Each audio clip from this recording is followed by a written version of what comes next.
Hello,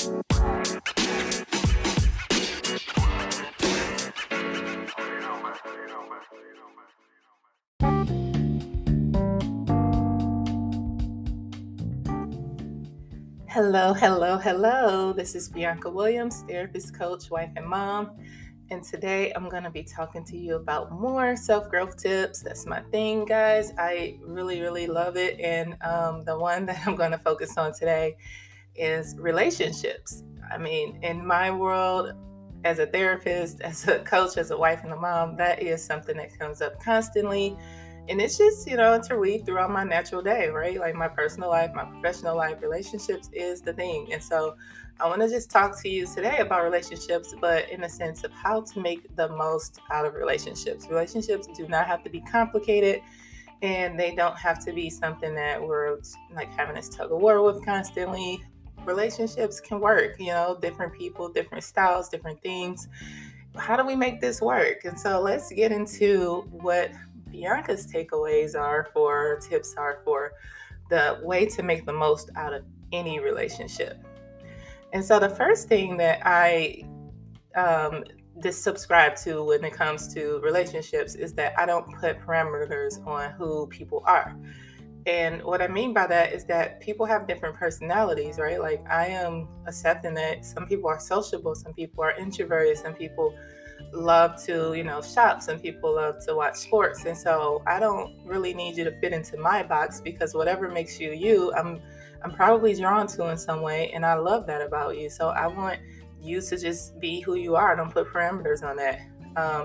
But, obviously with the good comes some bad. And so when it comes to dealing with the parameters or the no parameters piece of people and them being who they are, the way I respond to that or look at that is that my, way of dealing with people is I choose what I accept and how I respond to situations. And so while, yes, I absolutely don't put parameters on people being who they are, I also have a sense of boundaries around what I will accept from people and also how I will respond to situations. And that, allows me to kind of keep my, my no parameters piece on myself, right? I don't have to change to be around you, and you don't have to change to be around me. So tip number one is no parameters of them, right? Like we don't need you to be different to be around me. Okay, so tip number two for making the most out of any relationship is earned access.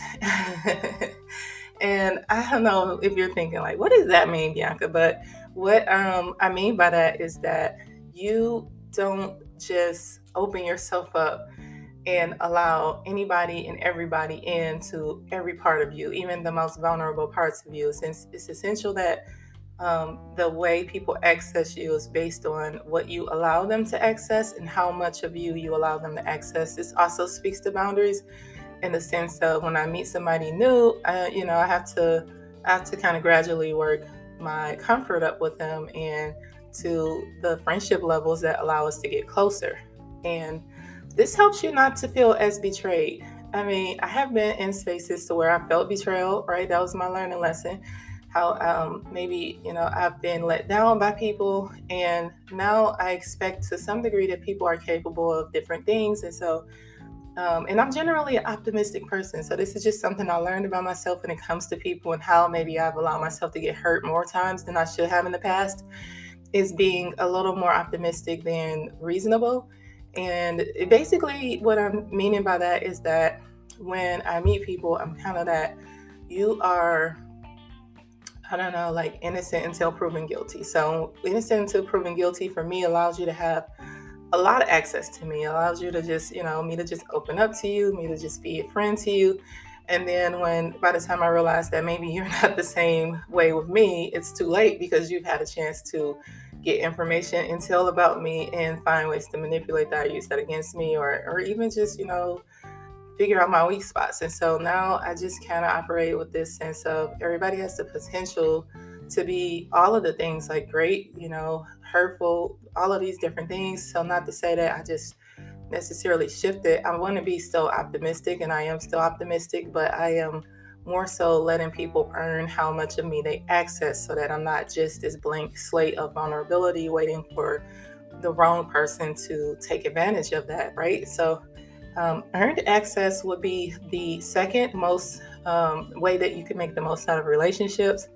And again, it just really helps you to not be in a position where you are being betrayed by people, because, when you have earned access, as people get closer to you and you are starting to open up more to them, there's reasons that are allowing you to open up to them.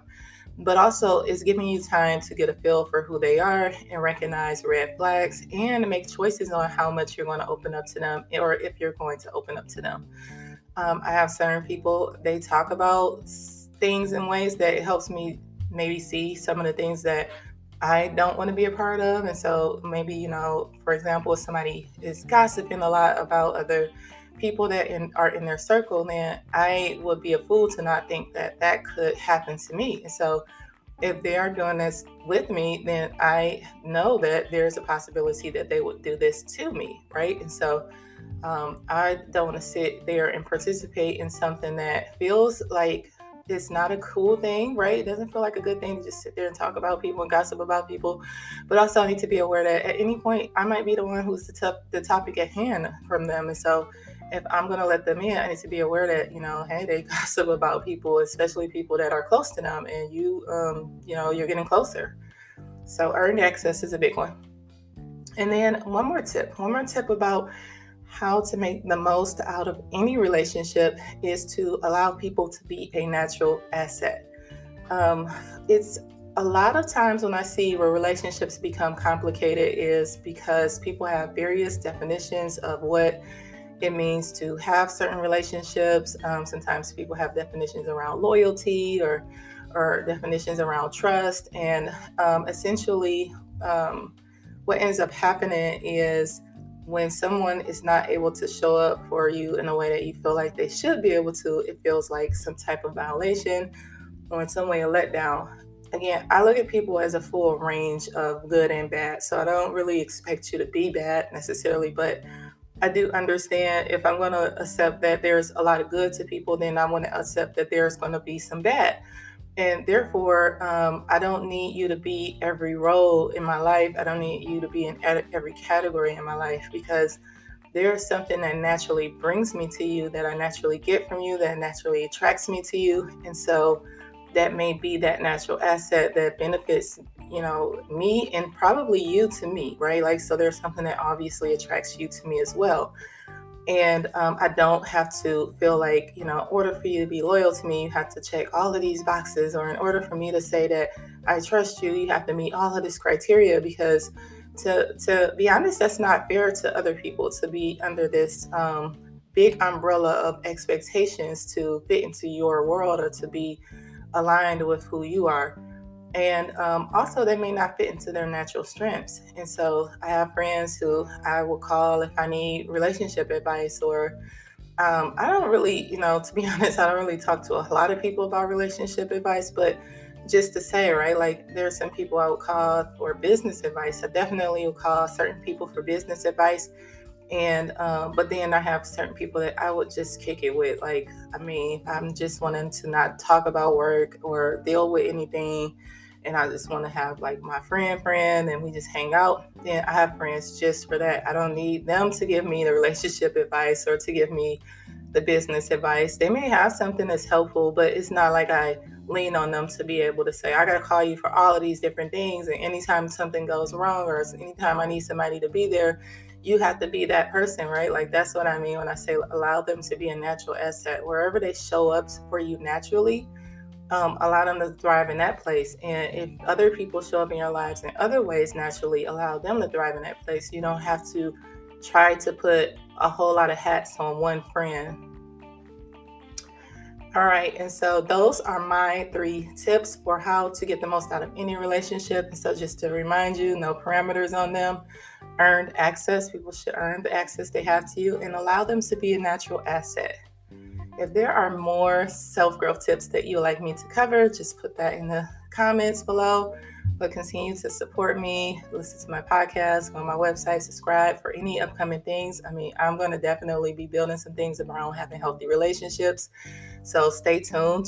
Check out my website, join my mailing list to find out more. Again, Bianca Williams, therapist, coach, wife, and mom, here to deliver self growth tips. You guys have a good day.